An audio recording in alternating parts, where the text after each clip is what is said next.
আজ আমি তোমাদের সাথে শেয়ার করব ইউনিভার্সের মোস্ট পাওয়ারফুল ম্যানিফেস্টেশন টেকনিক নিয়ে, যার নাম হলো 369।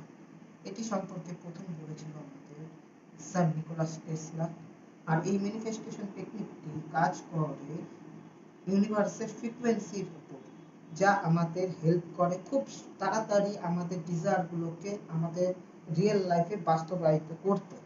এটি করার জন্য দুটো ওয়েজ আছে। তুমি লিখে করতে পারো বা অ্যাফার্মেশনের দ্বারা ফিল করে করতে পারো, মনে মনে বলে করতে পারো। তো অ্যাফার্মেশন হবে সবসময় প্রেজেন্টে 21 ডেজ করবে।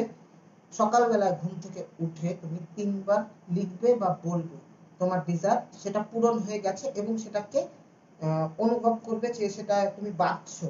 দুপুর বেলায় একইভাবে 6বার এবং রাতের বেলায় সেটা 9বার প্রেজেন্টেই লিখবে, আর সেটাকে বাঁচার অনুভূতি করবে। ব্যাস।